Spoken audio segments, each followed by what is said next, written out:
Parce que la plupart des trafiquants sont noirs et arabes. Donc c'est comme ça, c'est un fait. Attends. Mais c'est la vérité. Voilà, vous êtes la caricature de vous-même. Arrêtez-vous. Question autour du pouvoir des mots. Est-ce qu'il y a une géométrie variable dans ce qu'on vient d'entendre et d'écouter? C'est un débat compliqué. Moi, je ne mets même pas sur la même ligne Guillon et Zemmour. C'est différent. Il y en a un qui pratique une forme d'humour et l'autre qui a aucun humour. Et qui n'est pas son premier coup d'essai quand même. Il n'est pas à son coup d'essai, à son premier commentaire. Moi ça m'attriste de voir quelqu'un de... Ce que j'écrivais récemment dans un journal, de voir quelqu'un de cultivé, qui lit beaucoup de livres, qui arrive à dire des bêtises et des stupidités comme ça. Enfin, c'est aussi bête, comme je l'écrivais, de dire que je comprends que les policiers contrôlent aux faciès les blancs parce que la plupart des mafieux, des délinquants financiers, des pédophiles sont blancs. C'est stupide. Et je ne vois pas pourquoi on séparerait tout le monde. Alors, évidemment, quand j'ai parlé de M. Zemmour, j'ai des blogs d'extrême droite qui ont écrit, qui sont très bien organisés, qui suivent énormément M. Zemmour et qui bombardent tous les endroits où on parle de lui.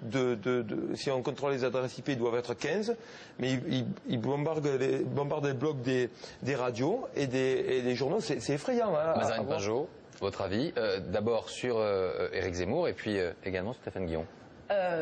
Stéphane Guillon, il me fait beaucoup rire déjà. Et quant à Éric Zemmour, c'est compliqué le problème parce que évidemment, enfin, ce qu'il a dit est honteux et puis moi, on ne pourra pas me reprocher d'être fan d'Éric Zemmour.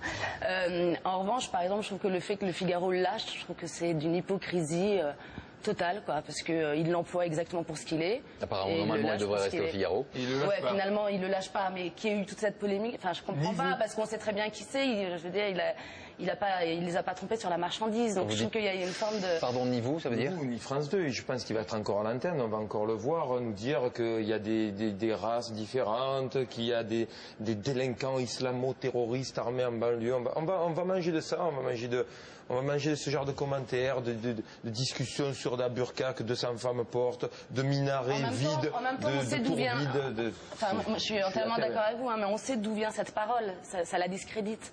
Et on sait qui est Éric Zemmour, on sait comment il pense. Allez-y. J'ai peur, enfin, peut-être que ça va choquer, mais moi, il y a un truc qui me choque, c'est que ça fait des mois et des années qu'Éric Zemmour dit des trucs franchement odieux sur les femmes, que tout le monde le laisse dire des trucs franchement odieux sur les femmes. Ça a mis en colère beaucoup de gens, mais pas au même niveau.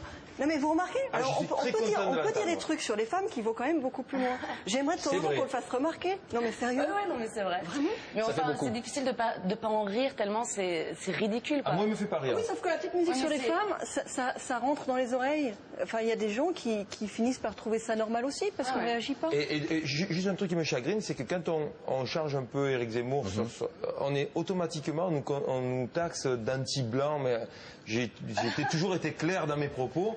J'ai toujours rêvé d'une France qui avance, mais d'une France qui avance avec tout le monde ensemble, et pas du tout d'une France divisée où les gens.